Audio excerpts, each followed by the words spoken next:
Dialectical Journal, Unit 5 by Taylor Madison.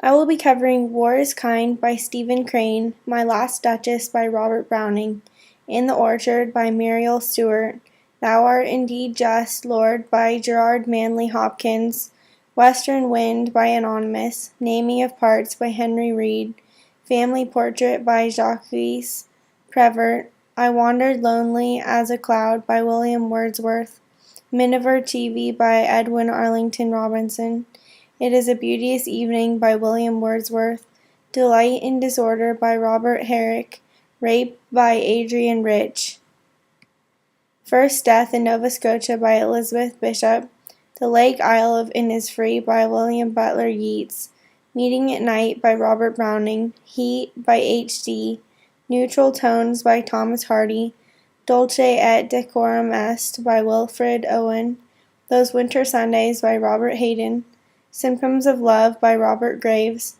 Mirror by Sylvia Plath, That Time of Year Thou Mayest in Me Behold by Shakespeare, Stopping by Woods on a Snowy Evening by Robert Frost, One Art by Elizabeth Bishop, We Real Cool by Gwendolyn Brooks, and First Fight, Then Fiddle by Gwendolyn Brooks. War is kind.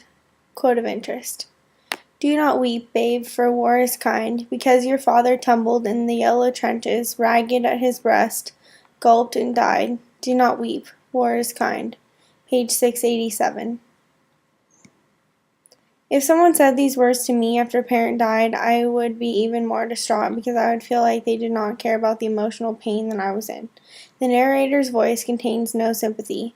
He simply thinks of death as a fact of life and that everyone dies sooner or later, so it doesn't matter when. By saying war is kind, the poet is using irony because war is not kind. It takes lives and devastates families. Crying is associated with war and loss, so the piece about not weeping serves as a counter to what happens in reality. My Last Duchess, quote of interest.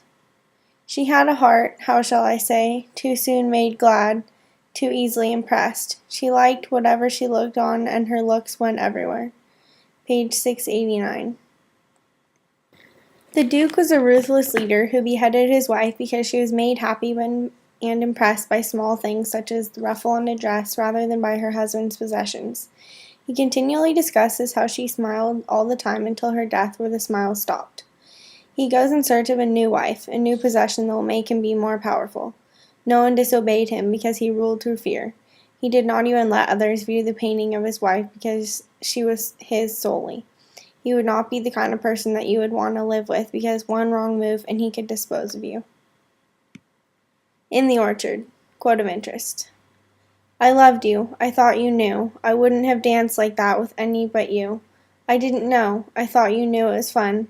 I thought it was love you meant. Well, it's done. Page 691. Although the ages of the people in this poem are unclear, I imagine that they were teenagers because of their miscommunication. The conflict between them stems from each believing that the relationship was of a different nature. One was just having fun and the other was actually in love. I was surprised at the end of the poem because I expected them to be mad at one another. Instead, they accepted that what's done is done and they will see each other again. Thou art indeed just, Lord. Quote of interest. Them, birds build, but not I build, no but strain.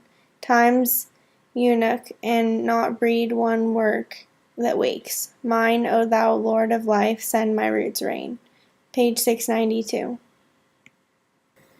The first line of this quote was confusing because the syntax was out of the ordinary. However, at second glance, I understood. The poet was trying to communicate that the person in the poem has not built, but strained to create the life he has. He feels as if he cannot go on without some help. He is hoping it will come in the form of a project that is easier to take on. Maybe he has always done things because he felt that they must be done. He has never done something because he enjoyed the process. The last two words, roots, rain, is an example of alliteration. The rain is what he needs to continue functioning sanely. Western Wind, quote of interest. Western wind, one will thou blow, the small rain down can rain. Page 693. First of all, I liked the sound of western wind because it made me think of grass swaying gently in the breeze while the sun cast a golden glow across the plain. The next section was difficult to comprehend because of its repetition of the word rain. Upon reading the second sentence, I thought the can that was described was a watering can, but then that did not seem to make sense because the words seemed backwards. My best guess is that the poet is experiencing a drought of some sort, figuratively, and he is hoping that his luck will change. Naming of parts. Quote of interest. The early bees are assaulting and fumbling the flowers. They call it easing the spring. Page 694. The words in this poem form a juxtaposition because assault, fumble, and ease are not words that generally fit together. Assault has a negative connotation, but implies that the act is precise, while fumble causes one to think of mistakes. Ease sounds more graceful as opposed to the other verbs. I found it interesting that these words were used to describe the bees that pollinate flowers in spring because other than stinging, they are relatively harmless. Family portrait. Quote of interest. The war continues. Mama continues. She knits. Papa continues. He carries on his activity. The son is killed. He no longer carries on. They find it all perfectly natural. Papa and Mama. Page 694 through 695. Every family has their tragic story, but it is still puzzling that the parents could accept that their son died in war. They seem to move on easily. The only sign of sadness is their visits to the cemetery where he was buried. Just because someone died serving their country does not mean that it is acceptable. One of the terrible things about war is that healthy young men and women put themselves in danger each day that they serve and risk dying because they believe they can change the situation. The ones that die miss out on a life that could have been theirs had they made a different decision. This passage reminded me of a 22-year-old man who was killed in Iraq on a second term. He left behind his fiancée. I wandered lonely as a cloud. Quote of interest. They flash upon that inward eye, which is the bliss of solitude, and then my heart fills with pleasure and dances with the daffodils. Page 697. The imagery was fantastic in this poem because I felt like I was present in the poem. I was not merely reading it, I was there. By using the words bliss, pleasure, and dance, the poet is casting a sense of peace over his readers.